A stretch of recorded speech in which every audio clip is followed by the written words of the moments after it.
Sveiki, skatītāji! Ļaudis satiekoties mēdz pasniegt vizītkarti. Un ja mēs satiktos vienā no manām darba vietām, tad visticamākais, ka jūs saņemtu vizītkarti un tur būtu rakstīts nekustamā īpašuma attīstīšanas nodaļas vadītājs. Un zināt, man jau ilgstoši nav pilnīga pārliecība par to, ka mana pamatdarbība, ar ko es nodarbojos, ir nekustama īpašuma attīstīšana. Un tāpēc es šodien dodos uz nekustamā īpašuma attīstītāju aliansi pie tās vadītāja Mārtiņa Vanaga ar vienu jautājumu. Mārtiņ, un saka lūdzu, kas tad ir un ar ko nodarbojas nekustamā īpašuma attīstītāji?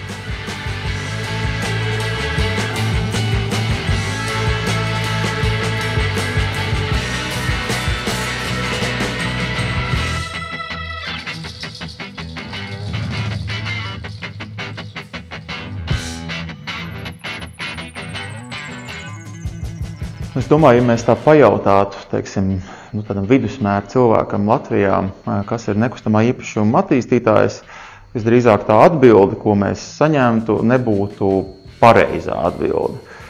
Tādā nozīmē, ka cilvēki droši vien teiktu, ka viņiem nekustamais īpašums vai nekustamie īpašumi asociējās ar kādiem tādiem izdarīgiem darboņiem, kas, piemēram, nopērk zemi un pēc tam to pārdod cerībā tur nopelnīt 2 vai 3 reizes.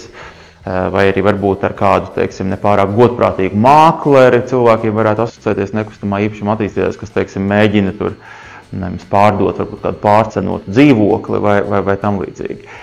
Pat arī, kā saka, valsts pusē bieži vien ir tāda, jāsaka, diezgan neizpratni raisoša interpretācija par nekustamā īpašuma attīstītājiem. Ja nemaldos, pat tas bija kādā no valsts atbalsta programmām, Altuma programmā, bija rakstīts, kam nevar piešķirt jebkādu valsts atbalstu, un tur bija azartspēles, ieroču tirzniecība un nekustamā īpašuma attīstīšana. Lūk, tā kā, es domāju, šī tādā ziņā figurē ļoti daudz stereotipu par to un nepareizu priekšstatu, kas ir nekustamā īpašuma attīstītājs. Bet kas tad ir nekustamā īpašuma attīstītājs? Nekustamā īpašuma attīstītājs pirmkārt ir uzņēmējs. Ja? Tas ir uzņēmējs, kas būvē, varbūt pat ne būvē, ir īstais vārds, teiksim, ražo, producē, faktiski visai sabiedrībai, cilvēkiem svarīgas lietas, proti tās ir daudz dzīvokļu mājas, mājokļi, biroji, loģistikas platības, noliktavas, teiksim, ražošanas telpas, viesnīcas, tirzniecības platības, respektīvi, nekustamā īpašuma attīstītājs attīsta visas šīs būves, kas ir nepieciešams, teiksim, cilvēku vajadzību un ekonomikas funkcionēšanai. Jo, mājoklis ir viena no pamatvajadzībām, kas cilvēkam vispār ir, vai ne? Šāda viedokļa nekustamā īpašuma attīstītājs gan arī ir tikpat svarīgs, kā zemnieks vai ārsts, kas jums viens, rada jums pārtikas produktus, otrs jūs ārstē, nekustamā īpašuma attīstītājs nodrošina jums mājokli. Biroji ir svarīgi, tāpēc, ka teiksim, pakalpojumi ekonomikas attīstībā, ekonomiskā aktivitāte notiek birojos. Līdzīgi arī ir, teiksim, noliktavām, loģistikas objektiem, tā ir preču piegāde, preču nodošana tālāk un tā tālāk ražošanas telpas. Lūk, visas šīs, teiksim, ēkas, šīs būves ir svarīgas ekonomikas funkcionēšanai un cilvēku vajadzībām. Tā kā, un nekustamā īpašuma attīstītājs ir uzņēmējs, kas tātad saskarās ar visiem tiem pašiem riskiem, ko jebkurš cits uzņēmējs. Proti, viņš teiksim, riskē ar savu kapitālu, piesaisti kapitālu, lai varētu šādu projektu attīstīt un īstenot. Un tas nekustamā īpašuma, teiksim, attīstītāja darba kodols ir, ja mēs paskatāmies to nekustamā īpašuma attīstīšanas tādu ciklu, un kādas tur tās funkcijas ir jāžonglē, es teiktu, nekustamā īpašuma attīstītājiem. Teiksim, ja jūs gribat uzbūvēt, pieņemsim, daudzdzīvokļu dzīvojamo māju, tas viss sākās ar to, ka jums ir jānoskata zemes gabals. Lai jūs varētu noskatīt zemes gabalu un to iegādāties, jums, protams, ir nepieciešama, kā jau šādos zemes ir, teiksim, jurista palīdzība.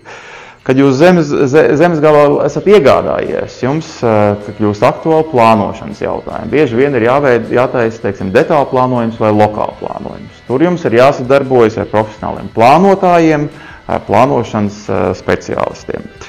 Kad zemes gabals ir saplānots, jūs un arī, teiksim, parasti arī šeit tiek veikti vai pirms iegādes vai pēc iegādes tiek veikti dažādi, teiksim, mērījumi, izpildu mērījumi par to, vai zemes gabals nav piesārņots, vai tur nav kādas citas problēmas, tiek iesaistīti šādi mērījumi veicēji arī ģeodēzisti, kas mēra pašus, teiksim, to zemes apveidus un tādas lietas.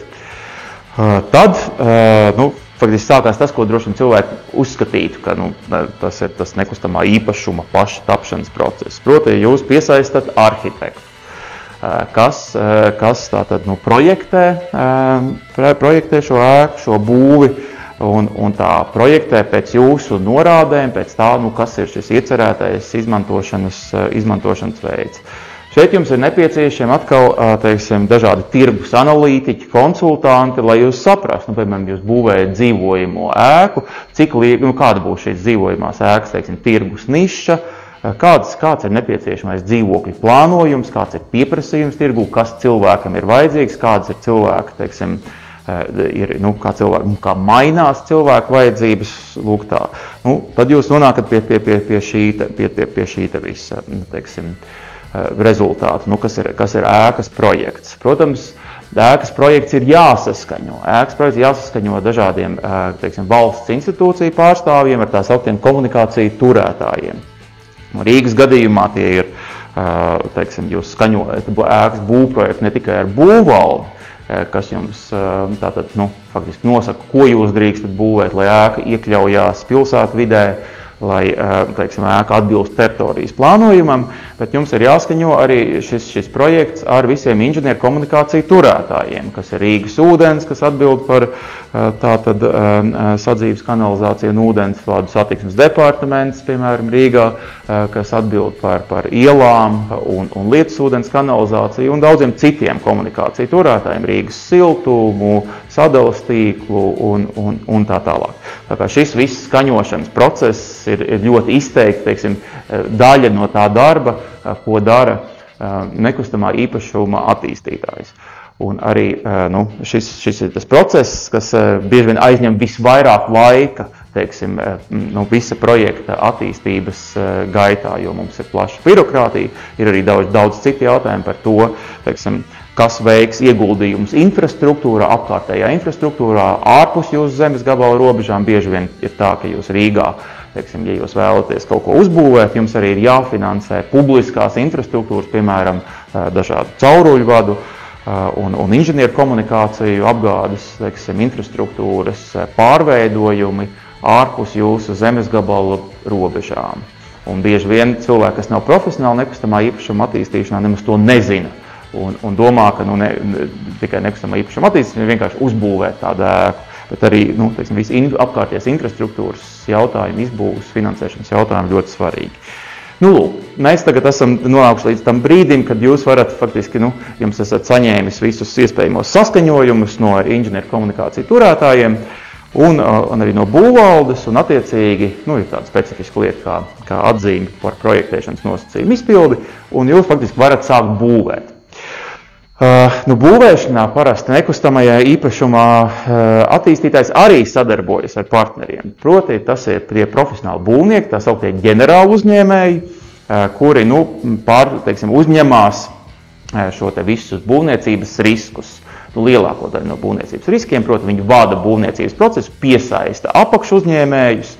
Daudzos lielos projektos apakšu uzņēmēju skaits varbūt ir pat līdz 50 vai ne, un vairāk.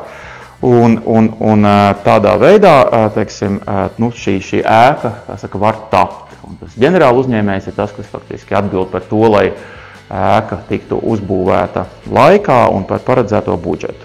Tad, kad ēkas, teiksim, būvniecība tuvojas noslēgumam, jums savukārt ir nepieciešams ēku nodot eksploatācijā, veikt dažādus mērījumus un arī kadastrālo uzmērīšanu.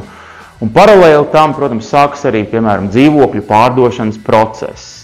Tur jums atkal ir nepieciešami, teiksim, mārketinga speciālisti, pārdošanas speciālisti, kas ļauj pat neļauj, kas tātad organizē šo pārdošanu, teiksim, produkta vešanu tirgū un nonākšanu līdz, teiksim, gala patērētājiem. Un, teiksim, paralēli šim procesam, protams, arī tiek mums Latvijā bieži vien, piemēram, dzīvokļu izbūves gadījumā, tātad būvniecība un dzīvokļu pārdošana notiek paralēli, vai priekšpārdošana. Un tuvojoties, teiksim, šeit noslēguma fāzē, tātad īpašums tiek nodots eksploatācijā, dzīvokļi tiek sadalīti, dzīvojama māja tiek sadalīta tā sauktajos dzīvokļa īpašumos, dzīvokļa īpašums kļūst par ierakstu, tā saka, kadastrā un zemes grāmatā, un tad cilvēks var, kā saka, šo te savu pirkumu, šo te dzīvokli ieķīlāt bankā, paņemt kredītu un iegādāties. Un ar to, teiksim tā, tas lielais nekustamā īpašuma attīstīšanas cikls, teiksim, ir noslēdzies. Lūk, tā kā, jūs jau dzirdējāt, sekojot līdzi, ka šajā nekustamā īpašuma attīstīšanas procesā ir iesaistīti ļoti daudzi dalībnieki, sākot no arhitektiem, pilsētu plānotājiem, teritorijas plānotājiem, teiksim, dažādiem inženieriem, mērījumu veicējiem, protams, juristiem un dažādiem tirgvedības speciālistiem, mārketinga speciālistiem, pārdošanas speciālistiem un tā tālāk. Tā kā viens no tādiem viedokļiem, ko industrijā vēdz iztirzāt, ir tāds, ka faktiski, ka nekustamā īpašuma attīstītājs kaut kādā ziņā varbūt pat ir vienīgais neprofesionāls šajā visā procesā, jo tie cilvēki, teiksim, arhitekti, advokāti, juristi, inženieri, tie visi ir cilvēki, kas ir ar profesionālu izglītību, ir cilvēki, kuriem ir profesionāli certifikāti, viņi tātad nes profesionālu atbildību par savu darbību, bet nekustamā īpašuma attīstītājs primāri riskē ar savu naudu, ar savu kapitālu, jo, protams, viņa teiksim, veidotais produkts, projekts var, teiksim, būt neatbilstoši tirgus vajadzībām, to nevar pārdot un tam līdzīgi. Tā kā tie ir tie visi uzņēmējdarbības riski, ar ko saskarās nekustamā īpašuma attīstītājs.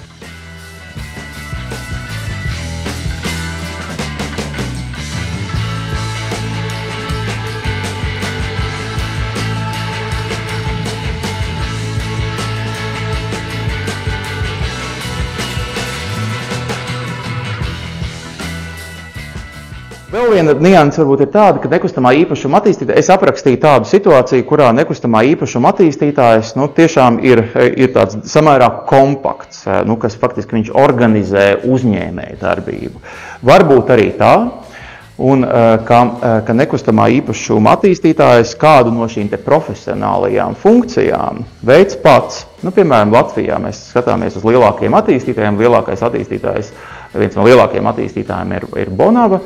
Viņi, piemēram, ne tikai organizē šo nekustamā īpašuma attīstīšanas procesu, bet paši, viņiem arī, kā saka, tagad in-housā, ja pašiem savā uzņēmumā ir gan arhitekti, gan arī būvniecības funkcija, šis, teiksim, ģenerāla uzņēmēja funkcija.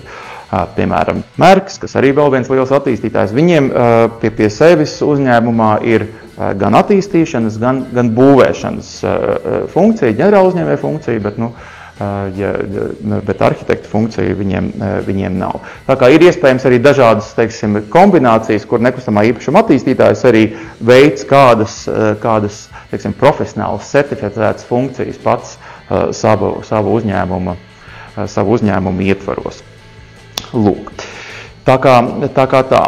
Ja mēs skatāmies uz nekustamā īpašuma sektoru, un ja jūs esat vairāk jau pazīstami nekustamā īpašuma sektoru, vēl tāds būtisks nošķīrums, ko ir vērts zināt, ir starp nekustamā īpašuma attīstītāju un nekustamā īpašuma investoru. Proti attīstītāji ir tie, kas uzņemās faktiski visus tos lielākos riskus, kas ir saistīti ar būvniecību, plānošanu un tam līdzīgi. Jo būvniecībā, droši vien ir katrs, kas ir, kā saka, remontējis savu mājokli, zina, ka būvniecībā droši vien ir 100 lietas, kas var noiet greizi, droši vien pareizināt tās ar vēl 100, un tad jūs iegūsiet kādu nekustamā īpašuma attīstītāju, teiksim, tādu ikdienu.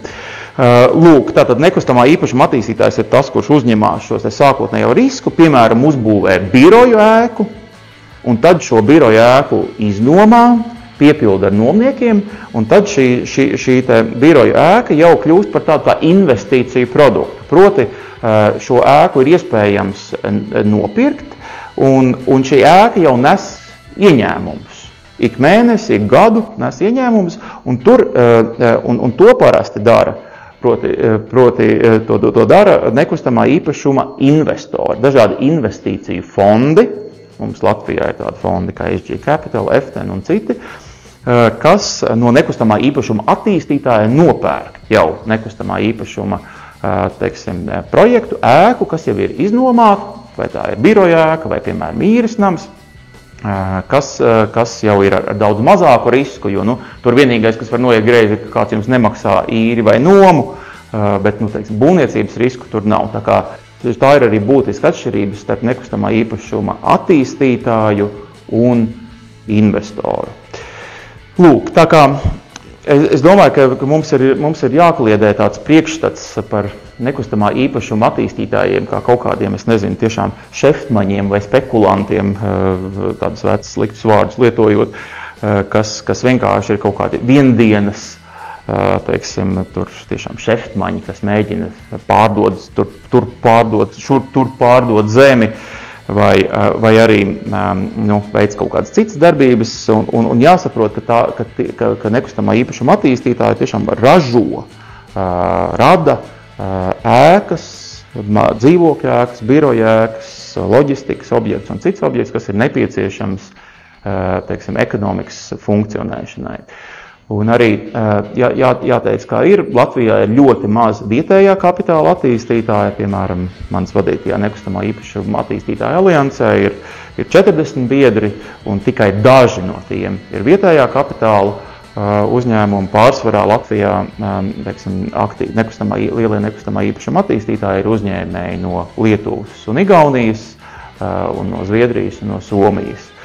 Daži mēdz jokot, ka vietējie cilvēki vienkārši saprot, ko nozīmē Rīgā kaut ko uzbūvēt, proti, ko nozīmē viss tas cikls, ko es izstāstīju, no īpašuma iegādes, teritorijas plānošanas, projektēšanas, saskaņošanas un būvniecības, ka tur ir tik daudz lietu, kas var noiet greizi, ka cilvēks, ja viņš to saprot, tad viņš nekad to nedarīs. Jā.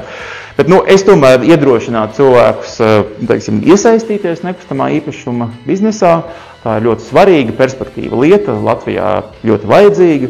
Mums ir dažādi rādītāji, piemēram, tas, ka Rīgā 70% Rīgas iedzīvotāji joprojām dzīvo padomu laikos būvētās mājās, kas nav neatjaunotas, ne siltinātas. Tā kā mums ir nepieciešami jauni mājokļi, līdzīgi arī biroju jomā mēs ļoti būtiski atliekam no kaimiņu valstīm biroju būvniecībā. Tā kā mans galvenais aicinājums būtu cilvēkiem tomēr pievērsties šim biznesam, tas ir svarīgs perspektīvas bizness jebkurā attīstītā valstī, un radīt šos ekonomikai un cilvēkiem vajadzīgos objektus.